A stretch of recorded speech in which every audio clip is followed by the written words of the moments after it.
এই যে cake, cake আর উঠছে না।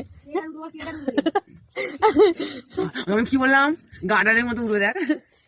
তুই জোর করে না রে, ভেঙে যাচ্ছে নিচে। সাহস করে খুল, সাহস করে তুল, তুলে ওর মুখে থামিয়ে দিবি। দে দে খাবার।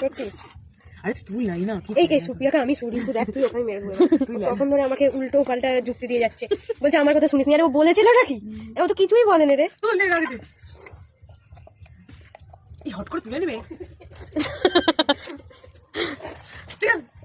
আরে উঠে গেছে, ওই ইচ্ছা করে না, আমি ইচ্ছে করে করছি। ও ইচ্ছা করে করছে আমাদেরকে দাঁড় করে রেখে দেওয়ার জন্য এখানটাতে। দেখেছি দেখেছি, উঠে গেছে কেকটা পুরো। নে দে দে দে। দেখে দিম্পু, ওই খারাপ হয়েছে। আমি